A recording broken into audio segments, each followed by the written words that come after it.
एक जो घमंडिया गठबंधन बनाया है सर, इंडी अलायंस, उसके सारे नेताओं का मैं भाषण पढ़ रहा था। आज सोनिया जी जब बोल रही थी तो मुझे लग रहा था कि वो राजनीति से ऊपर उठकर बोलेंगे, क्योंकि वो अपोजिशन की आवाज थी। मैं उनका सम्मान करता हूं सर। इस महिला रिजर्वेशन के लिए जिन महिलाओं ने पार्लियामेंट के अंदर और पार्लियामेंट के बाहर सबसे ज्यादा आवाज उठाई, वो बंगाल की गीता मुखर्जी थी और भारतीय जनता पार्टी की सुषमा स्वराज थी। ये दोनों यदि नहीं रहती तो आज ये दिन भी देखने को नहीं मिलता। 33% यदि रिजर्वेशन लोकसभा और विधानसभा में यदि लागू होने वाला है और माननीय प्रधानमंत्री जी लेकर आए हैं इन दो महिलाओं का, लेकिन सोनिया जी ने अपने पूरे भाषण में न गीता मुखर्जी का जिक्र किया न सुषमा स्वराज का जिक्र किया। यह किस तरह की राजनीति है? अपना क्रेडिट लेना चाहती हैं कि हमारा बिल है। यह बिल आपका नहीं है। आप जो बिल लेकर आए वो गलत बिल है, और यदि इसके लिए किसी ने आंदोलन किया तो वो गीता मुखर्जी है, वो सुषमा स्वराज है। आपने ये नहीं बोलकर इस महिला बिल में भी राजनीति करने की कोशिश की, और आज का पूरा क्रेडिट जो जीता वो सिकंदर, जो गोल मारता है, यहाँ बंगाल के लोग बैठे हुए हैं, जो गोल मारता है उसी के नाम से गोल मारा जाता है। माननीय प्रधानमंत्री जी गोल मारने को तैयार हैं। ये भारतीय जनता पार्टी का बिल है और ये माननीय प्रधानमंत्री जी का बिल है, आपको ये मानना पड़ेगा। दूसरा सवाल है कि इनके जो अपोजिशन के लोग हैं सर, जो 26 पार्टियों का इंडी गठबंधन बना है, इसमें आप समझिए इनकी भावना कैसे है, महिलाओं के बारे में ये कैसा सोचते हैं।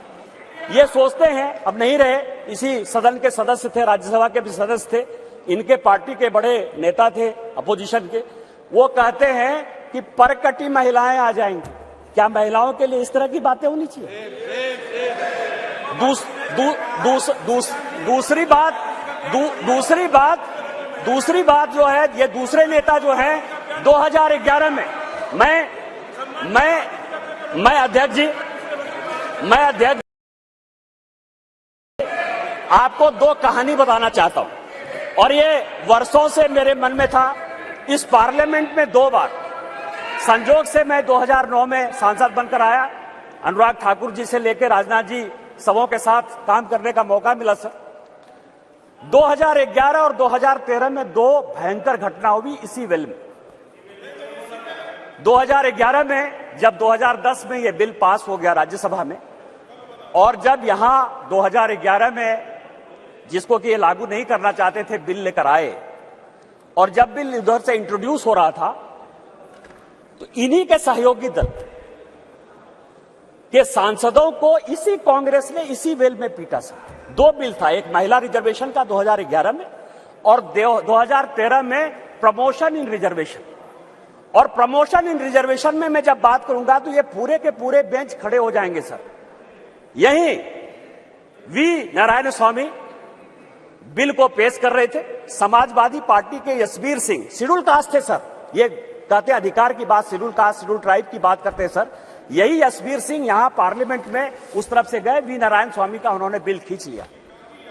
इस पार्लियामेंट में, इसी लोकसभा में सर, सबसे पहले बिल में यदि उसका कॉलर पकड़ने के लिए कोई आया तो यही मैडम श्रीमती सोनिया गांधी जी थे, और नीरज शेखर वहां खड़े थे, मुलायम सिंह यादव बाहर थे, और मैं वहां से कूद कर टेबल पर आया और मैंने कहा कि आप यहां की तानाशाह नहीं है, आप यहां की रानी नहीं है, इस बेल में आप मारपीट नहीं कर सकती हैं। और इनके जो इतने लेफ्टिनेंट थे, बिलास मुतेबार से लेकर सबों ने उनको पीटा।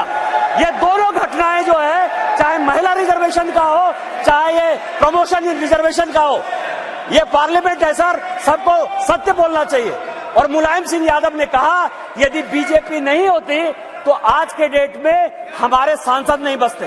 आपने तो सांसदों की हत्या करने की कोशिश की, और उसी दल के साथ, उसी 26 दल के साथ ये आए हैं जिनका की मानसिकता ही नहीं है कि महिला को रिजर्वेशन मिले। चाहे वो राष्ट्रीय जनता दल है, चाहे वो समाजवादी पार्टी है, चाहे इनके सारे मुस्लिम एमपी हैं, चाहे कोई भी पॉलिटिकल पार्टी जो इनको सपोर्ट कर रही है सर, और उन्हीं के दबाव में ये कानून के विरोध में जाकर, इस संविधान के विरोध में जाकर, और उसके सारे उदाहरण है कि 96 से लेके आज तक क्यों नहीं लागू हुआ, उसी के कारण ये कभी ओबीसी रिजर्वेशन की बात करते हैं, कोटा विद इन कोटा की बात करते हैं, राज्यसभा में जो है उसको अधिकार देने की बात करते हैं, विधान परिषद में क्यों नहीं रिजर्वेशन दिया उसकी बात करते हैं,